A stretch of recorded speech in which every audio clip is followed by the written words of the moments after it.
ये देही प्रत्यक्ष नहीं दिखता, ये चिंतन का विषय नहीं है, और ये निर्विकार कहा जाता है।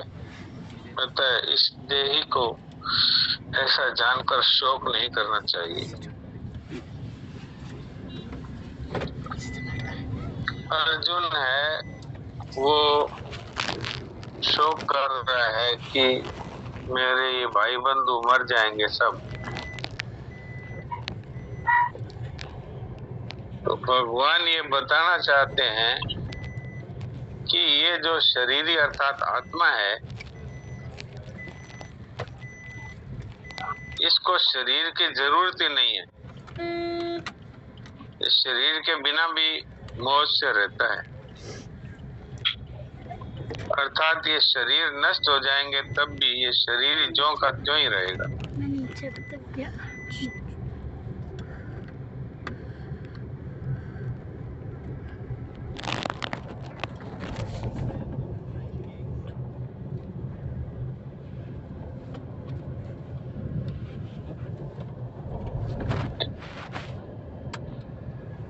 तो ये समझ करके कि देही तो ज्यों का त्यों ही रहेगा, चाहे भले शरीर नष्ट हो जाए। अर्जुन को कहते हैं कि तुम्हें शोक नहीं करना चाहिए। हम लोगों को भी अगर ये विचार हो जाए कि मेरा स्वरूप वास्तव में ये शरीर नहीं है, नाम नहीं है, जाति नहीं है, मेरा स्वरूप है वो वास्तव में केवल शुद्ध बुद्ध मुक्त आत्मा है। इसको देही कह दो, शरीरी कह दो, शरीर के संबंध से वास्तव में तो ये आत्मा है। आत्मा तो नाश होता नहीं, नाश तो शरीर होता है। तो मनुष्य को मरने का भय मिट जाता है। अगर हमें ये पक्का निश्चय हो जाए, जो कि वास्तव में है, अब निश्चय नहीं होए तो इसके लिए रोते रहो। वास्तव में तो हमारा स्वरूप आत्मा ही है, ये शरीर नहीं है। क्योंकि शरीर तो पुराना हो रहा है, पुराना होते होते ये तो खत्म हो जाएगा। पर इसके बिना भी हम रहते हैं। आप देख लो, शरीर तो यहाँ पर हमारे संबंधी लोग जला देते हैं, फिर भी हम आगे अपने कर्मों के अनुसार आगे के लोकों में जाते हैं बिना शरीर के। आप देख लो, क्योंकि शरीर तो इस आत्मा को कर्मों के अनुसार मिल ही जाता है। आगे वायु शरीर मिल जाता है, फिर उसके बाद में कोई योनि मिल जाती है, उसका शरीर मिल जाता है। तो इस शरीर के बिना भी बड़े आराम से आत्मा ज्यों का त्यों रहता है।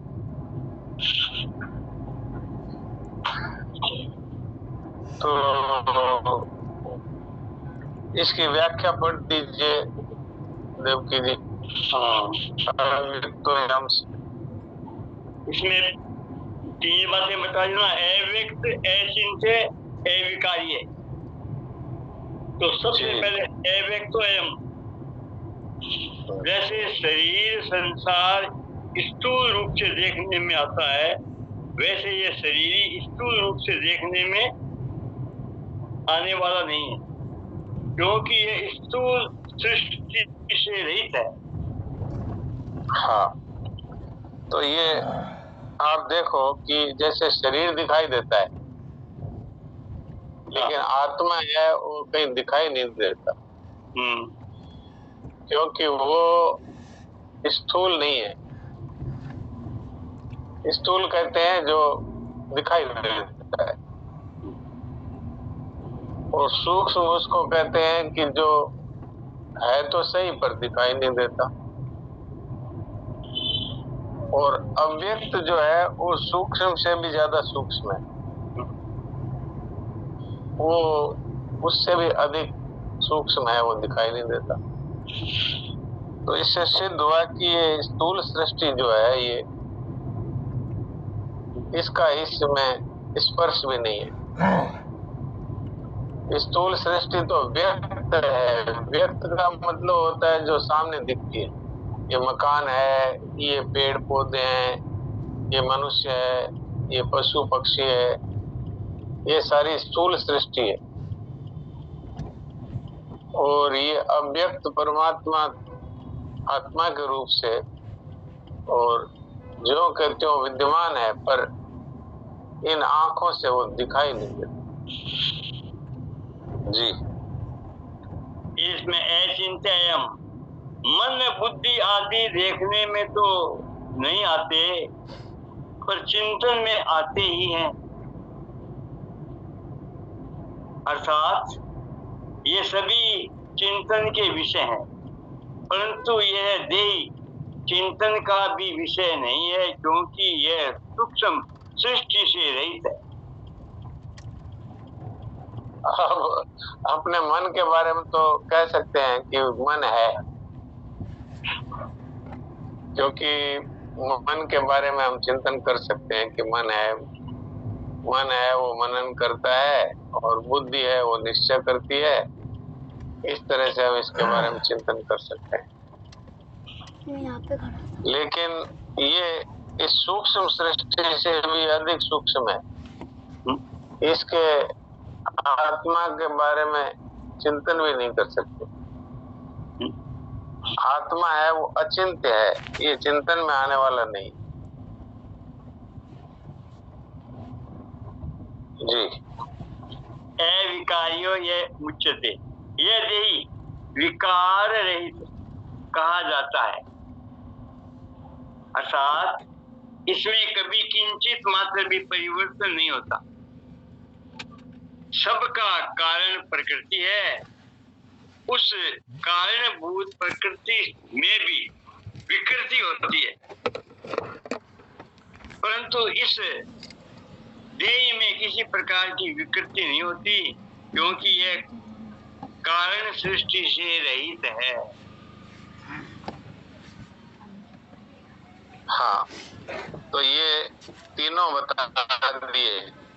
स्थूल सृष्टि से रहित है, सूक्ष्म सृष्टि से रहित है, और कारण सृष्टि से भी रहित है। इस आत्मा में किसी प्रकार का विकार नहीं आ सकता। विकार का अर्थ है कि इसमें कोई परिवर्तन नहीं होता। जैसे हमारे शरीर में परिवर्तन होता है, मन में भी परिवर्तन होता है, बुद्धि में भी परिवर्तन होता है। कभी कहते हैं आज मन ठीक नहीं है, कभी कहते हैं आज मन अच्छा है, मन शांत है, कभी कहते हैं मन अशांत है, कभी कहते हैं आज बुद्धि ठीक नहीं है, कभी कहते हैं आज बुद्धि बहुत तेज काम कर रही है। तो परिवर्तन होता रहता है मन में, बुद्धि में, शरीर में। तो स्थूल सृष्टि में भी परिवर्तन होता है, सूक्ष्म सृष्टि में परिवर्तन होता है, परंतु इस आत्मा में किसी प्रकार का परिवर्तन नहीं होता। ये ज्यों का त्यों ही रहता है। तो इसलिए ये कारण सृष्टि से भी रहित है। यहाँ 24वें 25वें श्लोक में अच्छेद्य, अदाह्य, अक्लेद्य, असोच्य, अचल, अव्यक्त, अचिंत्य, अविकार्य, इन 8 विशेषणों के द्वारा इस देही का निषेध मुख से और नित्य सर्वगत स्थानु सनातन, इन 4 विशेषणों के द्वारा इस देही का विधि मुख से वर्णन किया गया है, परंतु वास्तव में इनका वर्णन हो नहीं सकता, क्योंकि यह वाणी का विषय नहीं है। जिससे वाणी आदि प्रकाशित होती है, उस देही को भी सब प्रकाशित कैसे कह सकते हैं? अतः इस देही का ऐसा अनुभव करना ही इसका वर्णन करना है।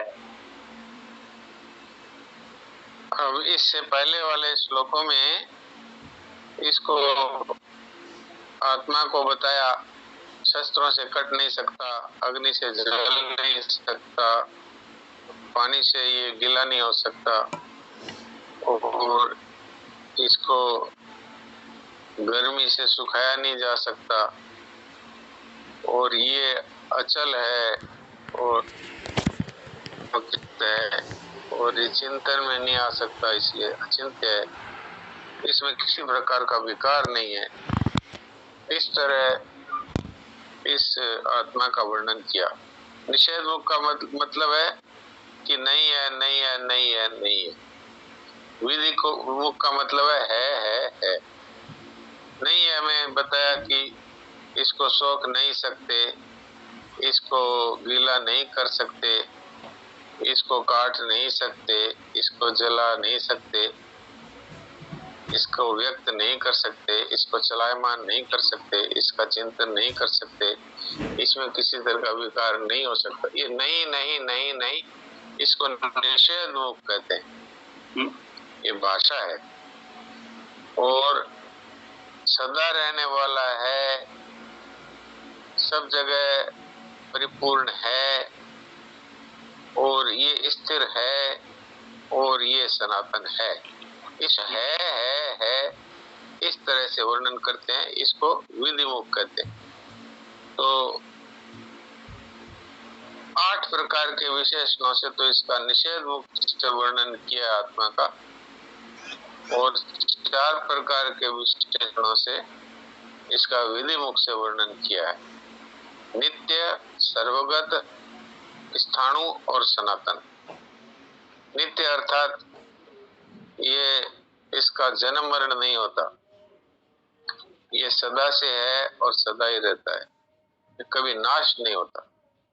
सर्वगत का मतलब है कि कोई एक इस सृष्टि का एक कण भी ऐसा नहीं है जहां पर ये नहीं है। स्थाणु का मतलब है कि एक जगह स्थिर है ये, और सनातन का मतलब है जन्म मरण से रहित। इस तरह से इस आत्मा का वर्णन किया है। वास्तव में तो इसका वर्णन हो नहीं सकता क्योंकि ये वाणी का विषय नहीं है, लेकिन समझाने के लिए इन विशेषणों के द्वारा और ये देही अर्थात आत्मा का अनुभव करना, यही इसका वर्णन हुआ। जी।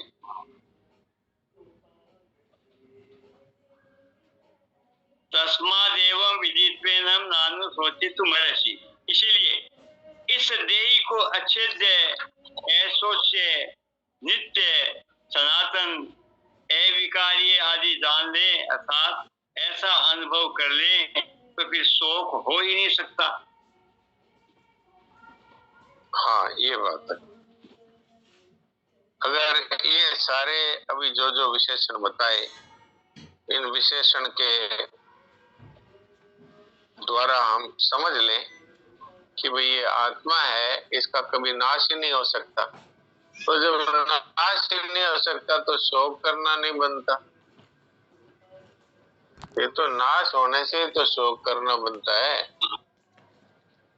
और शरीर है, ये तो प्रति क्षण ही नाश हो रहे हैं।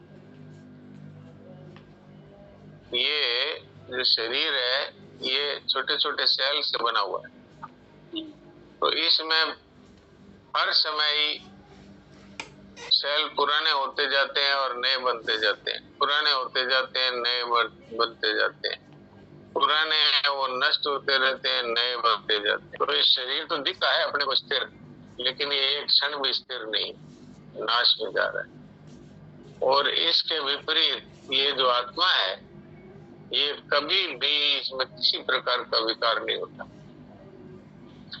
परिवर्तन की तो बात छोड़ ही दीजिए, किसी तरह का विकार भी नहीं होता।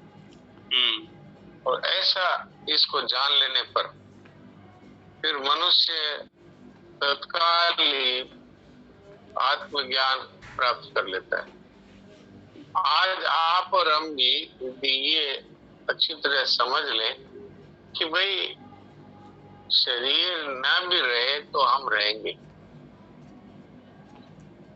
अगर ये बात समझ में आ जाए तो फिर वो कबीर जी वाली बात आती है। कबीर जी कहते हैं सब जग डरते मरण के, मेरे मरण आनंद, कब मरिए कब बैठिए पूर्ण परमानंद। ये जो हमें मरने का भय लगता है, ये इसीलिए लगता है कि हम शरीर बन के बैठे। हम ये मानते हैं कि ये शरीर है, ये मैं हूं। अब शरीर है वो सदा रहेगा नहीं, सदा रहेगा नहीं इतनी बात नहीं है, किसी क्षण भी नहीं रह रहे, प्रत्येक क्षण ही मृत्यु के मुख में है। और एक दिन इसका मरना पूरा हो जाता है, और वो दिन कब आ जाएगा, वो घड़ी कब आ जाएगी, कोई पता नहीं है। तो जिसने ये समझ लिया कि शरीर के नष्ट होने से मेरा कुछ भी बिगाड़ नहीं होता, वो जीवन मुक्त हो गया। और क्या, सीते जी जो अमरता का अनुभव कर लेता है कि भाई मेरा स्वरूप ये शरीर नहीं है, वास्तव में मेरा स्वरूप है वो आत्मा है। तो आत्मा कभी नष्ट होता नहीं, उसमें देखो इतने अव्यक्त है, अचिंत्य है, विकारी है, इस तरह जान लेते हैं तो फिर शोक नहीं होता। तो दूसरों के लिए शोक नहीं होता तो अपने लिए भी नहीं होता। अपने लिए सबसे बड़ा भय क्या है? आज अगर विचार करें तो मनुष्य को सबसे बड़ा भय किससे लगता है? तो कहेंगे मौत से लगता है। तो अब इससे ये पता लग गया कि मौत हमारी होगी ही नहीं कभी। इसलिए संतों ने कहा अब हम अमर भय न मरेंगे। तो कैसे अमर भय? जान लिया कि मेरा स्वरूप है ये मरने वाला, ये जो शरीर है ये मेरा स्वरूप नहीं है, मैं ये नहीं हूं। जनक जी का और अष्टावक्र जी का संवाद आता है अष्टावक्र गीता में। उसमें जनक जी घोड़े की रकाब में पांव रख करके और चढ़ने को होते हैं, इतनी ही देर में अष्टावक्र जी उनको तत्व ज्ञान करा देते। तो सुनने वाले जनक जी जैसे चाहिए और कहने वाले अष्टावक्र जी जैसे। उन्होंने कह दिया, हे राजा, तू वास्तव में शुद्ध बुद्ध मुक्त आत्मा है,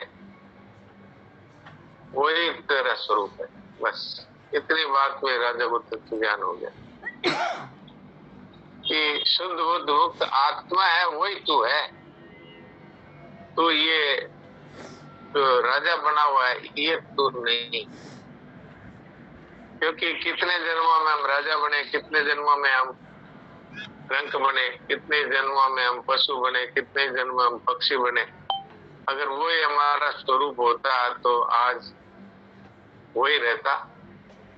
लेकिन ये ऊपर का रूप बदलता रहता है और आत्मा ज्यों का त्यों रहता है। वो आत्मा ही हमारा स्वरूप है। ये बात बताने के लिए भगवान ने गीता जी के दूसरे अध्याय के 11 से 30 तक के श्लोक कहे। उसी में हमने ये 25वां श्लोक पढ़ा है। इसमें किसी का कोई प्रश्न उठता हो तो वो प्रश्न कर सकते।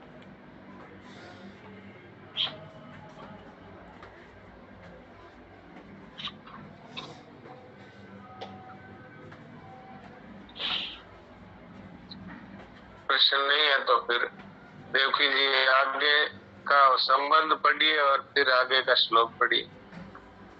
संबंध, अगर शरीरी को निर्विकार न मानकर विकारी मान लिया जाए, जो कि सिद्धांत से विरुद्ध है, तो भी शोक नहीं हो सकता। यह बात आगे के 2 श्लोकों में कहते हैं। अर्जुन को कहते हैं तो इसको विकारी मान ले तो ही कोई बात नहीं। अथ चैनम नित्य जातम नित्यम वा मन्यसे मृतम तथापि तुम महाबाहो नेवं सोचितुमर्हसि।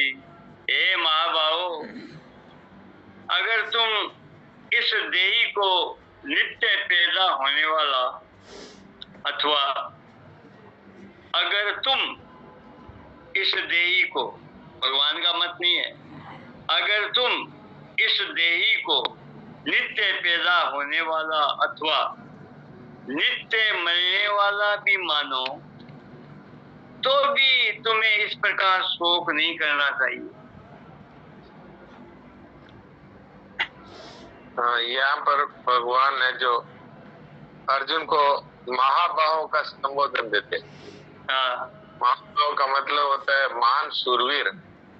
तो तुम शूरवीर होकर के भी और शोक करते हो, ये उचित नहीं है भाई। अगर तुम इसको नित्य पैदा होने वाला और नित्य मरने वाला भी मानो तो भी इस प्रकार शोक नहीं करना चाहिए। अब आगे व्याख्या पढ़ दीजिए। भगवान यहाँ पक्षांतर में अथय से और मन्य से पद देकर कहते हैं, यद्यपि सिद्धांत की और सच्ची बात यही है कि देही किसी भी काल में जन्मने मरने वाला नहीं है। गीता दूसरे अध्याय का 20वां श्लोक। तथापि अगर तुम सिद्धांत से बिल्कुल विरुद्ध बात भी मान लो कि देही नित्य जन्मने वाला और नित्य मरने वाला है तो भी तुम्हें शोक नहीं होना चाहिए। कारण कि जो जन्मेगा वह मरेगा ही, जो मरेगा वह जन्मेगा ही। इस नियम को कोई टाल नहीं सकता।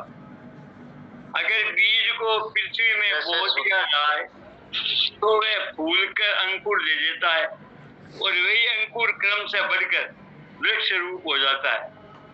इसमें सूक्ष्म दृष्टि से देखा जाए कि क्या वह बीज एक क्षण भी एक रूप से रहा। पृथ्वी में वह पहले अपने कठोर रूप को छोड़कर कोमल रूप में हो गया, फिर कोमल रूप को छोड़कर अंकुर रूप में हो गया, इसके बाद अंकुर रूप को छोड़कर वृक्ष रूप में हो गया और अंत में आयु समाप्त होने पर वह सूख गया। इसलिए बीज एक क्षण भी एक रूप से नहीं रहा, प्रति क्षण बदलता रहा। अगर बीज एक क्षण भी एक रूप से रहता तो वृक्ष के सूखने तक की क्रिया कैसे होती। उसने पहले रूप को छोड़ा, ये उसका मरना हुआ। दूसरे रूप को धारण किया, ये उसका जन्मना हुआ। इस तरह वह प्रतिक्षण ही जन्मता मरता रहा। बीज की तरह यह शरीर है। बहुत सूक्ष्म रूप से वीर्य का जंतु हृदय के साथ मिला, वह बढ़ते बढ़ते बच्चे के रूप में हो गया, फिर जन्म गया।